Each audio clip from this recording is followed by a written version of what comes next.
Hello and welcome to the Legacy Football Podcast, the Four Downs section with Alex and Jordan. To give you guys a little bit of a rundown of what we're going to be doing today, we're going to take a topic of the NFL offseason and we're going to break it down into four separate questions. And hell, we might even have a little extra time for a bonus question at the end. Today's topic, free agency. How are we doing today, Jordan? Doing great. Super excited that we could finally bring this four down topic to the viewers and excited to talk about free agency. Let's get after it. All right. So, first down, what was the most impactful signing in this free agency offseason? For me it's the obvious one. It's the most important position in football. It's Kirk Cousins being able to go to the Atlanta Falcons. Atlanta being able to bring in a type of guy like that into that room with that talent. You talk about Bijan Robinson at the running back position, Drake London, Kyle Pitts, even the backup running back Algier, the type of production he's been able to have. Anytime you can add a guy like that with that type of production at the quarterback position, it's a huge upgrade. I mean, you're talking about a team in a weakened division in NFC South where they're one or two games from being the winners of the division. And granted, that's in a weakened division. But like I said, if you could bring in a guy like Kirk Cousins with that type of weapons at his disposal, I think they have an opportunity to do a similar situation like what Houston did this past year. And I think they have that capability of taking it to an elite level. Yeah, I could see that. I mean, when you're upgrading from Desmond Ritter, it's sky's the limit at that point. So Yeah, absolutely. yeah, for me, I'm gonna go with a homer pick, Christian Wilkins. Here's the thing: a couple years ago, when we had Khalil Mack, we had the defensive player in football and the 26th ranked defense. We have arguably who should be considered the defensive player of the year in football in Max Crosby. And since AP got hired last year, we were a top 10 scoring defense in all of football. You know how you get your defense any better? You bring in the biggest positional need we had, which was interior tackle, and you put a 26-year-old in his prime superstar level player in his position. Now that Aaron Donald is retired, can you name any interior tackles that are any better than Christian Wilkins at this point? No, honestly, and the type of production he's had, especially in the past 2 years, has really elevated him to get the type of contract that he just got from the Raiders, and it's well deserved. The Raiders did have to pay a hefty price to bring a guy like him in, but what you just said earlier, the amount of pressure it takes off of Max Crosby for a guy like that to be inside. The thing about him is for guys who understand, football terminology, he has the ability to line up from a three tech position, and he has the ability to line up inside too, whether it's a two eye, a shade. This guy can do so many things for you from an interior perspective that he changes the dynamic of what the Raiders can do on defense to where it now takes some of that pressure off of Crosby and the guy who they drafted last year from Texas Tech as well too with his second year of development as well. It frees a guy like that because now you have to take so much of your focus into a guy like Wilkins who has such an impact on the field. Yeah. And you know how you help your secondary the most? Give them less time to have to cover. And when you got a Absolutely. big man like Christian Wilkins going in the middle and you got a big man like Max Crosby coming off the edge and Tyree, to your point, if he develops, I think you're looking at one of the best, if not the best D line in all of football next year. Yeah, there's a lot to be excited about if you're a Raiders fan, especially with AP leading the way. I think those guys are going to be very, very enthusiastic and very excited to play for a guy like that. Couldn't agree more. All right, second down. Who was the most impactful traded player this offseason? So I'm going to go a little bit off the grid here. I'm going to go with Keenan Allen.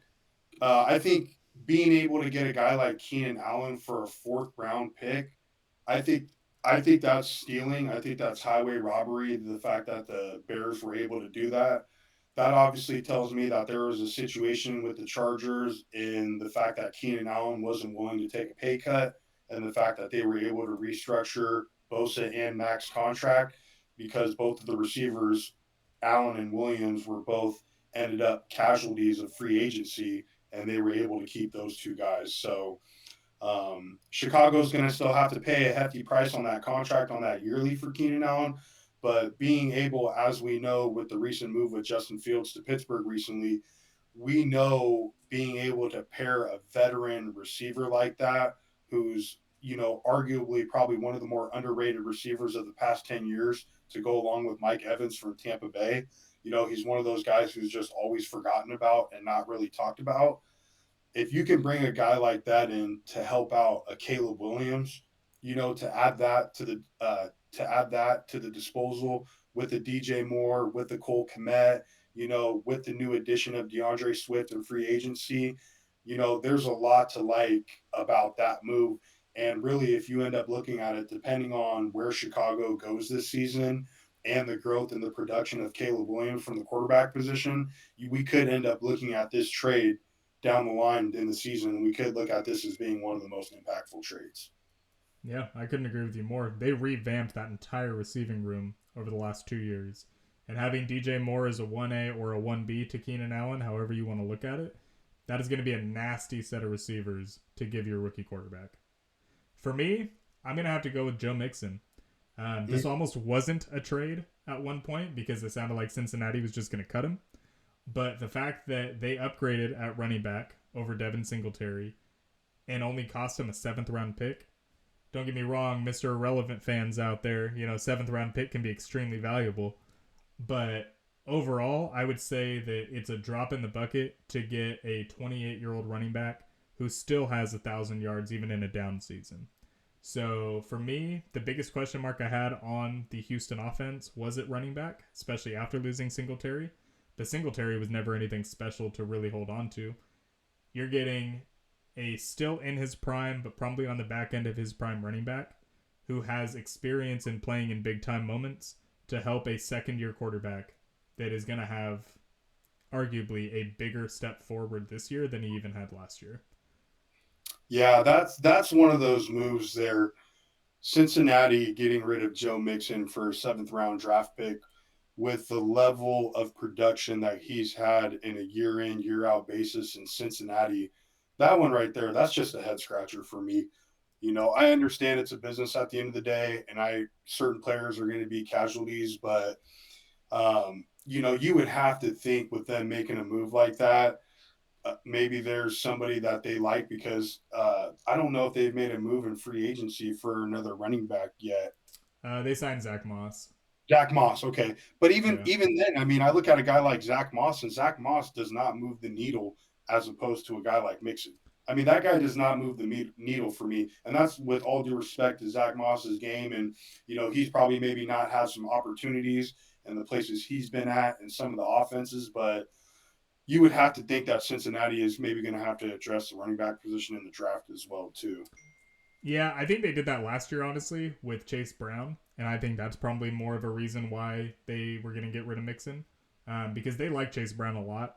And the way that he performed at the end of last season with Jake Browning, I would imagine that it'll be a Chase Brown show more than it'll be a Zach Moss show. I would imagine Zach Moss being the bigger of the two will probably be their goal line back. Because Chase Brown's only 5'9", but he's like 210, I believe. So yeah, he's a pretty big dude for being a smaller frame. So I would imagine that it's going to be Chase Brown that's going to be leading the way on that. But to your point, you never know. It could be a rookie running back that's going to be coming in. All right, 3rd down. Which team put themselves in a position to get closer to a Super Bowl after their moves so far? I think with this one, it might seem boring to some of the fans and the viewers because, I've already brought up the Falcons earlier, but, I think the Falcons, once again, I know Kirk Cousins doesn't have a great resume in primetime games, and the playoff record speaks for itself. And I know people constantly go back to that, and for good reason. It's totally understandable and it's justifiable. But being able to bring in a guy like this with the type of production they were able to have last year as a team and at the skill position, with the inadequacy and incompetent play they had at the quarterback position, you're bringing in a guy that absolutely changes the whole dynamic of your offense and the quarterback position. Put the record aside, what he can do for this offense is leaps and bounds compared to what they've been able to do in the past. And Mhm. being able to bring in a guy like this, I mean, we were able to see it this past year, right? And that's why the quarterback position is so important. Look at Houston last year. Houston has been a doormat, and they have had a tough time getting out of their situation after moving on from J.J. Watt, after moving on from Deshaun Watson, and having to get out from under those situations. That's been a tough rebuild for that organization. But they make a really, really good head coaching move, and they make a great move at the quarterback position, right? And that changed the whole dynamic of that team. Coach Morris, Raheem Morris, and Kirk Cousins, they go back to the Washington Redskins days when they were there when Coach Gruden was the coach, and they had that famous coaching staff with Shanahan and McVay and LaFleur and all of those guys. That's the whole reason why the connection got put together with Kirk going over to Atlanta. So Coach Morris has a vision of Kirk, and he believes it. I mean, they make a joke about it with Kyle Shanahan with Kirk Cousins. I mean, Kirk Cousins is the girl that got away for Kyle Shanahan. You Mhm. know, I mean, he felt that highly in Kirk, and the past few years has shown to prove us that. So, I think that Atlanta, this team with Kirk, they have an ability to be able to do a similar Houston like situation to where they can elevate themselves to one of the top 4 or 5 teams in the NFC. I think it's open for them to do that. Mhm. And that's not even including the Darnell Mooney signing. That's not even including the Rondell Moore trade. You know, they've made enough moves other than just Kirk Cousins, but obviously Kirk Cousins is the big one that, Yeah, I makes really the like massive needle mover. that Rondell Moore move. That's a really good point, Alex. Yeah. For me, I would say it's the Texans. They signed Danielle Hunter. Obviously they got Joe Mixon, who was my trade of the offseason.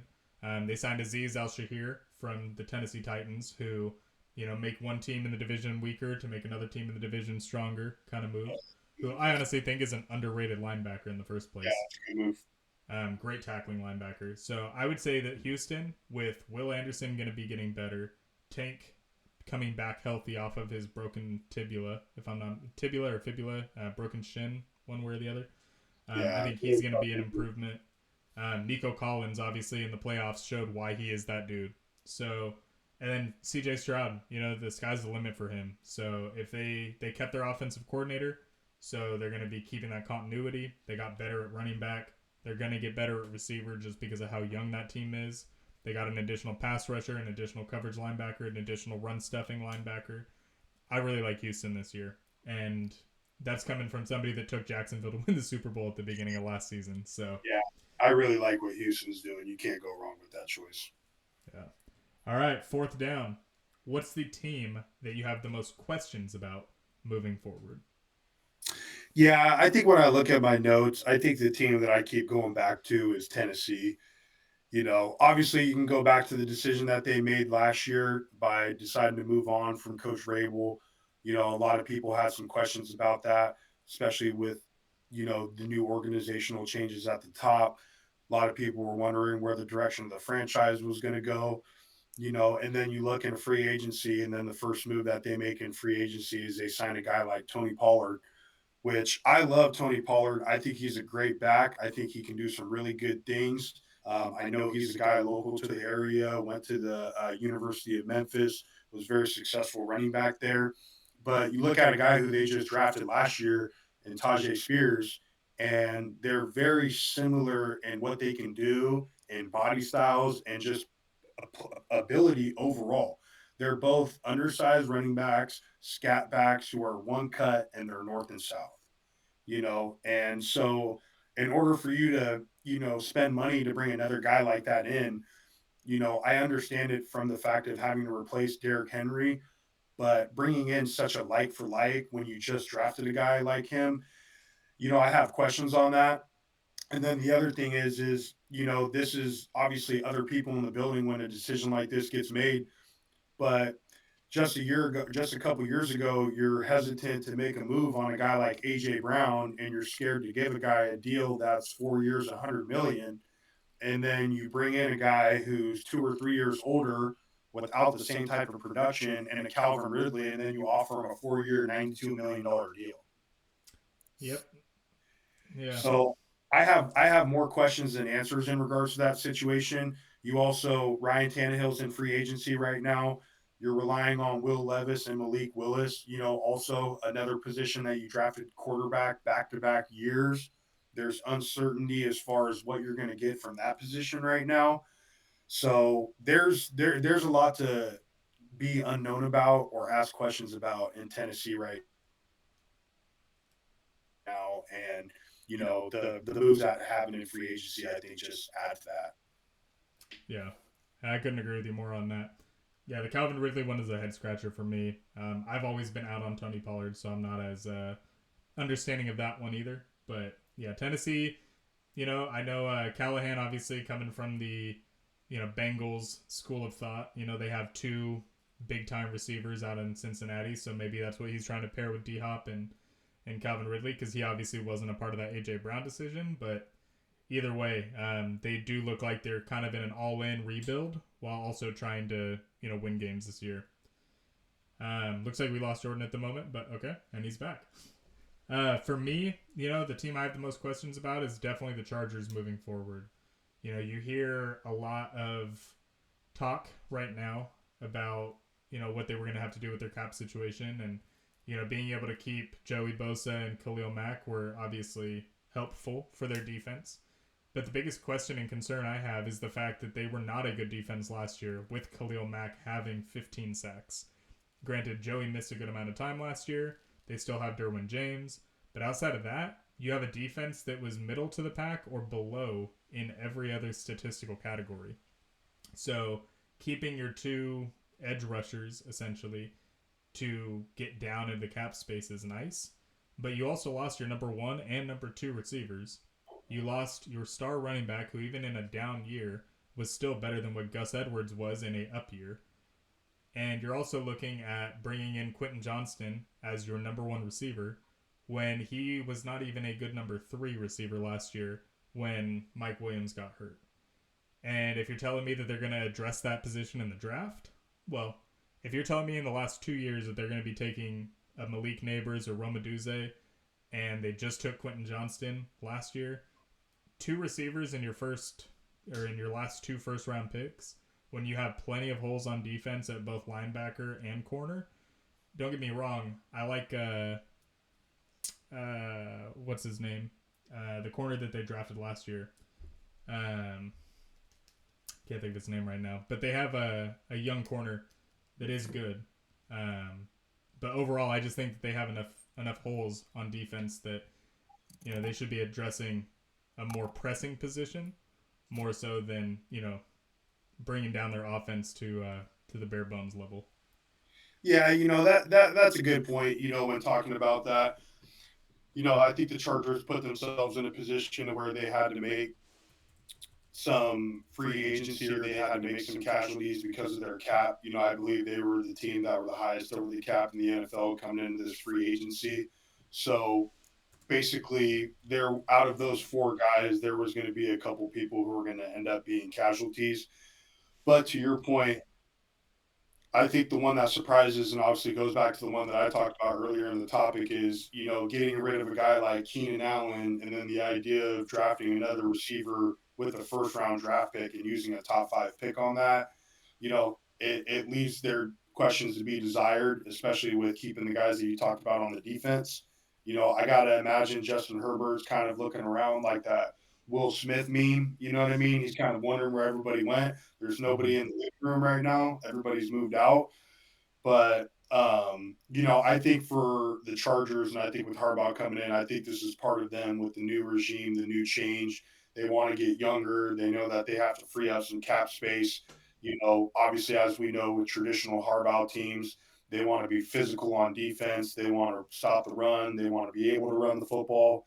And they're going to make very little mistakes. And obviously with them getting rid of the receivers and then bulking up with the free agent additions and then keeping the two guys on the defense, that kind of speaks and trends right on what it is that Harbaugh's identity is traditionally where he's been in the past. So you got to hopefully, obviously, try to believe in a guy like that with what they're doing. But obviously, the way it looks right now, it definitely looks bleak. Yeah. Asante Samuel Jr. is the corner I was thinking about. Oh yes, Asante Samuel Yeah. Jr. And I Great believe it player, was 2 years ago, not last year, that they drafted him. great player. Really But like that.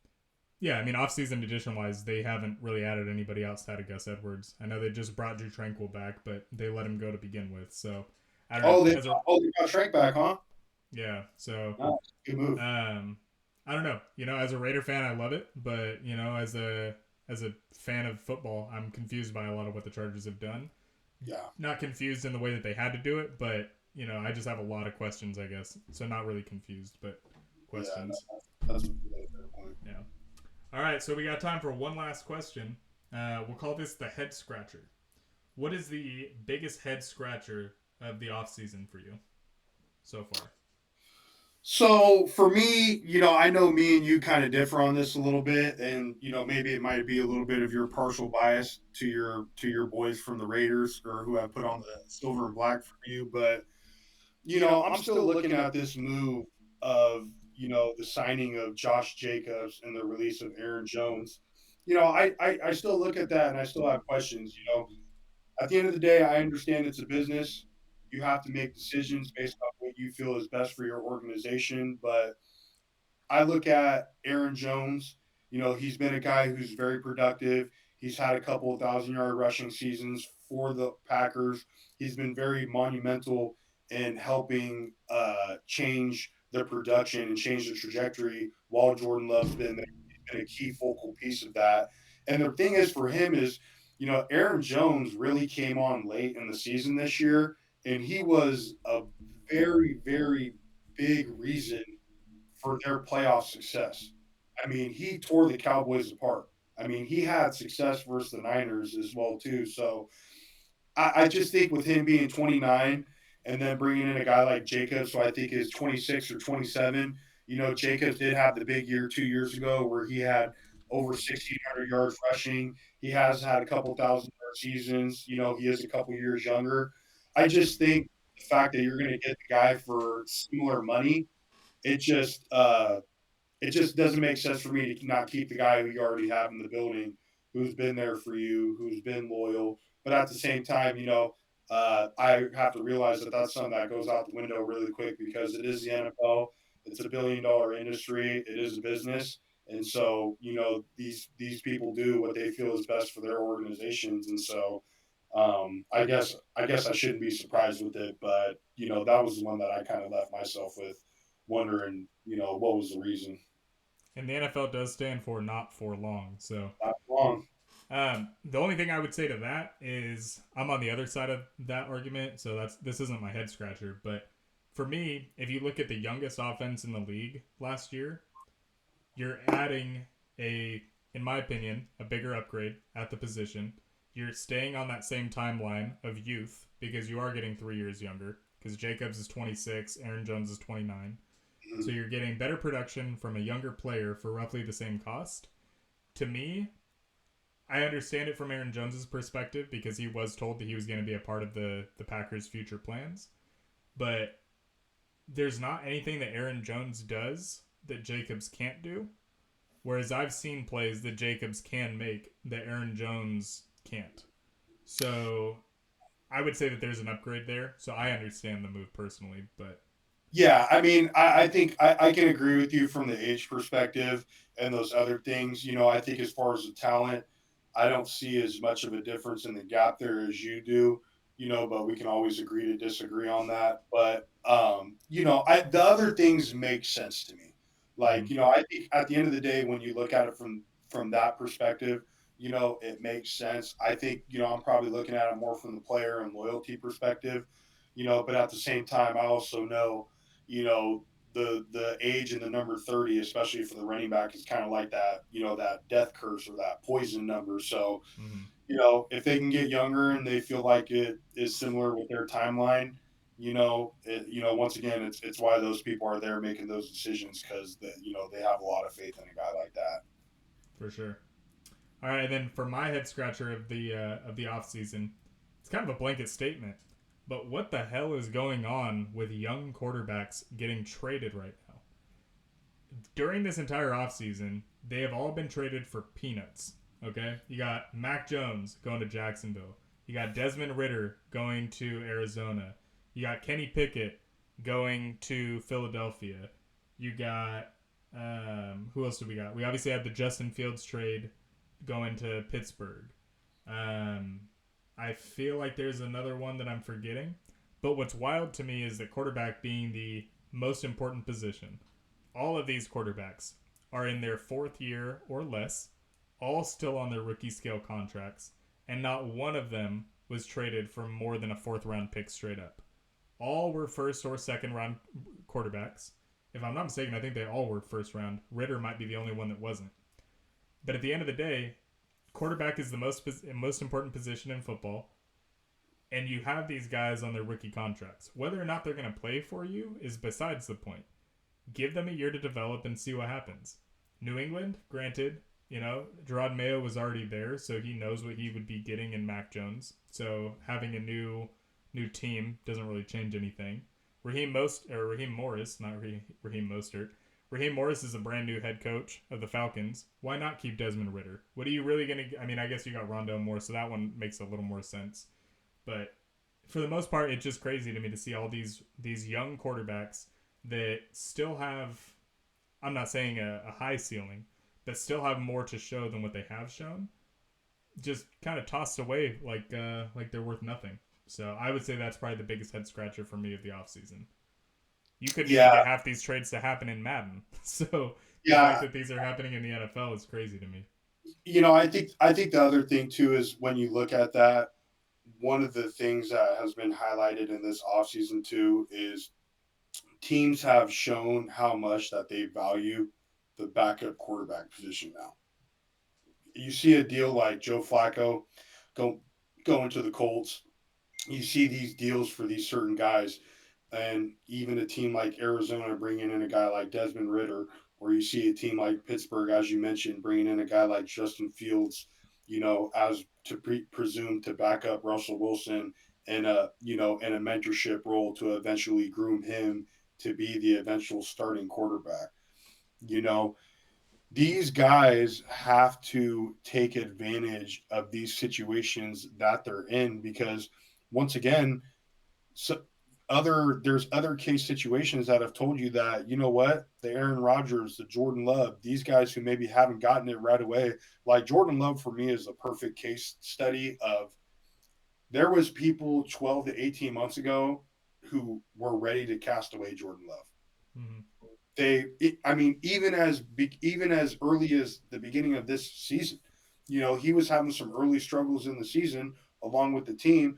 And there was questions about his ability as a quarterback and what it is that he could do to be the long-term solution as a franchise quarterback for that franchise. And you take a guy like that and you give him an opportunity and look what he's been able to do with that young core. Now the whole identity and thought process about Green Bay is totally different now. At the beginning of this season, you thought about Green Bay as a team that you didn't know about. And now this is a team being talked about as a top 4, top 5 team in the NFC going into next season. Mm-hmm. So that would be, if I'm sitting here as, the outwardly philosophical guy who's kind of, getting some advice to those guys who have recently been traded, these guys are still 22, 23, 24, you know what I mean? And they need to take advantage of these new opportunities, even a Kenny Pickett in Philadelphia. You're in a position where you're with another young quarterback, and we know how the NFL is. You brought it up earlier, not for long. You're one bad hit away from being a Joe Flacco and spending the rest of the season as a starting quarterback and getting your team in the playoffs. Mm-hmm. Yeah. No, I think the opportunity is there, but I think that's what just makes it so crazy to me that these teams are trading them away for nothing. Granted, I wouldn't feel confident starting Mac Jones right now, but if you have Mac Jones, would you rather have him or the 6th round player that might not even make your team? Yeah, but then also too, you got to be realistic, and this is where me the coach and the player has had to understand this too. When you look at Mac Jones's situation and what he's had to gone through in New England, his first, 3 years or whatever, his case that he's been so far, I mean, he started off with Matt Patricia as his OC. I mean, that tells you everything that you need to know. Yeah. No, I'm not saying it's a good. I'm not saying it's bad for him. I think a fresh start is great for the No, majority yeah, of yeah. these quarterbacks. But from a team perspective, it's just crazy to me. Oh, absolutely. But all right, guys. Well, happy Sunday. This was the Four Downs podcast with Alex and Jordan on the Legacy Football Podcast Network. Check us out at our Twitter handles in our name boxes, as well as on YouTube and Twitter at Draft Your Legacy. Check out legacyfootball.com for more information about our platform and keep up to date with all of the news and notes that we will be sending your way. I'm Alex. That's Jordan. Beat your rivals. Build your legacy. Thank you, guys.